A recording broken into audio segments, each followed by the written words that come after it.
Welcome to the 1000 Million Foundation. I am Dolla50.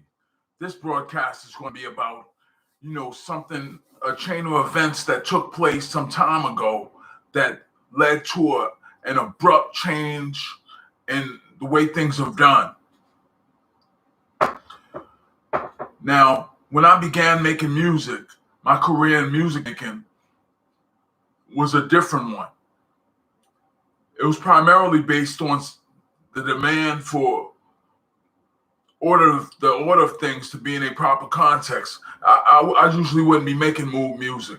I initially started getting artists and attempting to be a producer. That's how I entered the music industry, into the music business. So after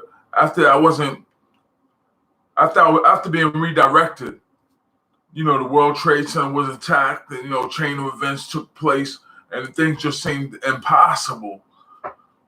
I started making my own music.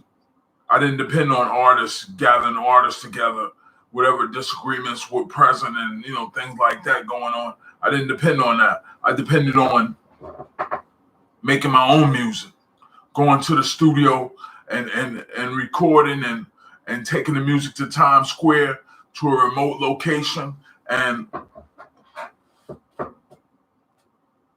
waiting to be accepted into the mainstream of hip hop. But how can you be accepted into the mainstream hip hop when you are hip hop? When you are hip hop, you don't look for acceptance.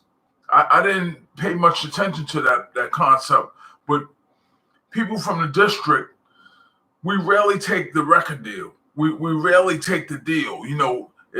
Long time ago, in the district that I'm from, it was a discipline that we learned not to take the deal, not to take the movie deal, not to take the music deal, not to take no type of deal, sports contract, no type of deal, no sellout deal. We just wasn't selling out to the devil. We had a strict way about not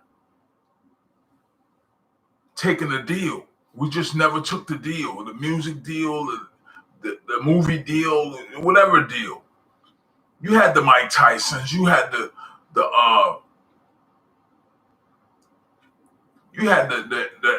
actors, you had but you just didn't have a large audience taking a deal. So you have an idea what type of understanding was circulating. Public Enemy. Public Enemy was the understanding. Fight the power that be. It was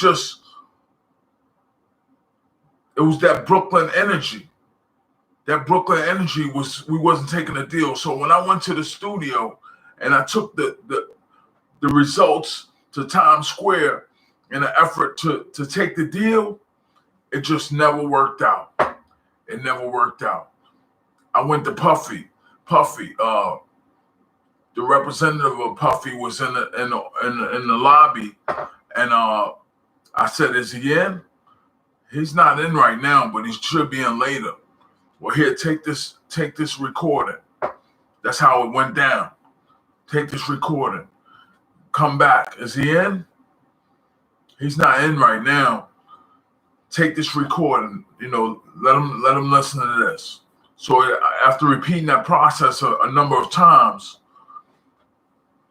taking the recording to Puffy without him directly receiving it in his hand, but receiving it through the lobby clerk, no response was the result.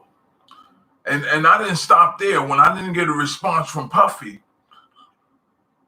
I went to different locations. Weed Legal was the title of my work. That was the title of my work. And when that was the title of my work, I went to Colorado and places like that where they were in the process of legalizing weed. And they said, well, the majority of their music doesn't talk of legalizing weed. There are a couple of songs that talk about legalizing weed, but that's R&B. It sounds like R&B's in the middle of it. Is what they told me. I said, well, it's not about the weed per se. Weed Legal is the title of the album, but it's the content that's within the album that makes it weed. It's not killer music, which is what makes it weed legal. You had to understand the direction of my title.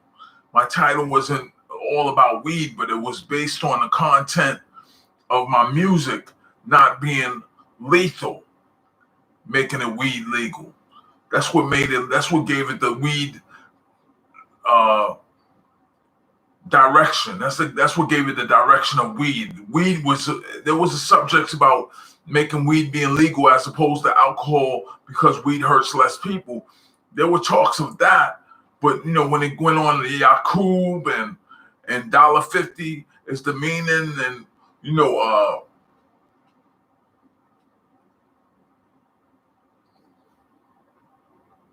when they went on, the government got ways of getting you aroused to the point of having an erection, climaxing, having kids, just part of the system, tampering with your way of thinking, leaving you in a daze with a blurry vision, abnormal bad dreams such as repeated car collisions, no respect for the living, check out their past, destroying entire villages.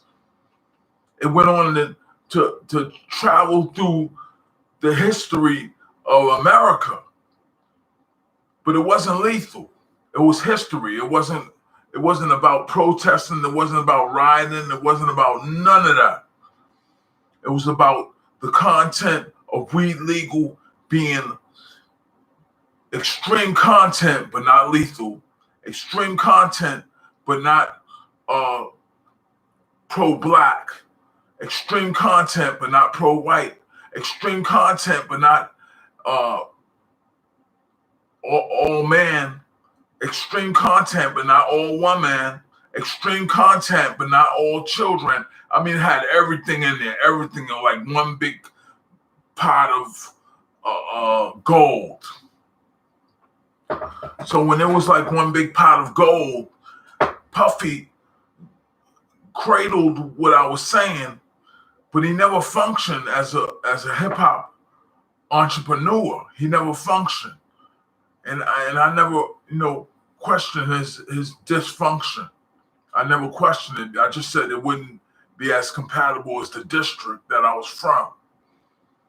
I just said he was from a different district. He wouldn't understand hip hop. From where hip hop began, he would just be somebody trying to be successful in music.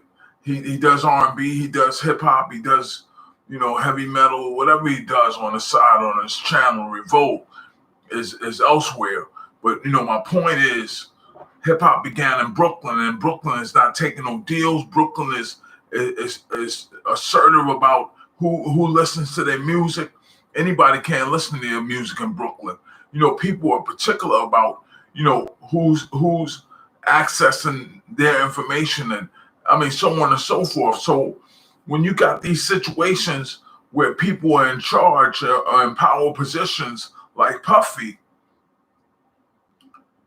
you just don't fall weak to him. You don't fall weak just because he didn't respond. I said, well, I'll ultimately get my music back from him. If he don't want my music, he certainly wouldn't need it. I ultimately would say, give my music back. I wouldn't care what he was saying other than returning my music, returning the music that I gave to him. I wouldn't say anything less. So I went to other places for business, Colorado, Portland, Oregon. Weed was being legalized, and they were raiding the shops saying they didn't have their license and things like that. I went through the same experience of not knowing who was going to respond to my music while they were adjusting to the extremes of weed actually being legal. So it was like they was going through the experience of actual doors getting kicked in and raided, and I was going through the experience of not knowing if they was going to accept me, if they was going to, say, well, it's not completely about weed, but if people that smoke weed, like the music, and then it got somewhere. It got somewhere like that, but it wasn't exactly what I was looking for. It was in a sense that I wasn't accepted by the weed environment, the weed legal environment.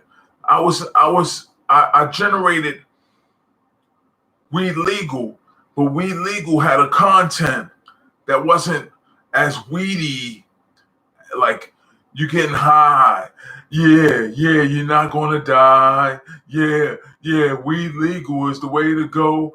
Everybody's happy. That I'm not gonna lie. It wasn't a happy going type of experience. It was an experience like welcome to Ghana, Africa. You can be from Italy. I'm not mad at you. Your actions speak for itself, but when it comes back at you, don't think it won't be a rat-tat-tat at you. I grew up half home, half street. Without water, camel walk strong, not weak. Hip-hop's a million strong, the game left me hungry. Pay me in cash, I'm $1.50 for the money. Weed legal, that wasn't about weed, what I just said, but it was like so intense, like, where's his money? Welcome to Ghana. What do you mean he's not going to get paid? The people from Ghana, Africa get paid in America. You if I was from Italy, it would be good. They get paid. So it puts you in a place like Ghana, Africa, being in America, and people in Ghana, Africa, being American in America. You know what I'm saying? So welcome to Ghana. Like America is Ghana, and look, everybody, look at Ghana, Africa, America. You know what I'm saying? So when people understood me or didn't understand me, Puffy was in a place where he just could ride the wave and just toss the rest to the side. Well, I did something that nobody in history has ever done. I went to the New York Times. The New York Times newspaper company. I was not playing with my First Amendment rights to freedom of speech, freedom of religion, freedom of the press, and right to redress the government of grievances. I was not playing. When I transferred that level of content that I just expressed and got some negative feedback from Puffy, I didn't limit myself to that state of mind. That state of mind was an insult to who I appeared to be. If I appeared to be who I just said I was, then why didn't you respond according to how I just appeared just now? I just appeared to be that person. The government got ways of getting you aroused to the point of having an erection, climaxing, having kids, just part of the system, tampering with your way of thinking, leaving you in a daze with a blurry vision, abnormal bad dreams such as repeated car collisions, no respect for the living, check out their past, destroying entire villages. If I appear to be that person right now, then why didn't you respond accordingly before I went to the New York Times? When I went to the New York Times, don't ask or wonder how they responded to that level of information I just expressed. Just know that the New York Times is consistent with my First Amendment rights of freedom of press. If I'm saying what I'm saying right now, then why didn't you respond to that caliber of information where New York Times freedom of press will be in no less of a place, hypothetically, if my information transferred smoothly to New York Times? Where were you, Puffy? Why was it impossible for you to digest what I just said, but you understood and digested what I just said? So not getting on Puffy too hard. He's not all hip hop. He's not from the district I'm from. We probably will never see each other completely because we from different districts. We have different ways of life. People think all New Yorkers are the same. Puffy went to college. I didn't go to college. Puffy went to you know, Puffy do shows. I don't do shows. Puffy does things that I don't do. He get in a shootout in the club, and he's dating the Puerto Rican. I just never done what Puffy's done. He's dating the Puerto Rican, and he gets in a shootout in the club. They go to jail. The gun gets tossed or whatever the case. He's a different person than who I would be, being from the district that I'm from. So when I'm from a different district and we have different ways of life, I don't come down on somebody that doesn't know my way of life completely. Like, it's one thing to have the same way of life and you disrespect that way of life within the confines of just being in the vicinity of how you live. If you're in one village and somebody violates you inside that village, then you bang on that situation until it's fixed. But when Puffy didn't respond well, in my estimation, I didn't get all heated and say kill Puffy. I might have got riled up a little bit because it was outside how he appeared. But he appeared to be one person, but with that caliber of information presented itself, he wasn't that person. He wasn't that person with that caliber of information present. The government got ways of getting you aroused to the point of having an erection. I completely went to New York Times. I didn't argue with Puffy. That sounds so small of a conversation to argue with Puffy about that caliber of information. Climaxing, having kids, just part of the system, tampering with your way of thinking, leaving you in the days with a blurry vision. Like, what I'm saying is not Puffy related realistically. When I took that that caliber of information and converted it into music, it was my doing. I knew that it wasn't music, but I made it music, made it entertaining, and based on who digested the information, it led you to be either there or not there.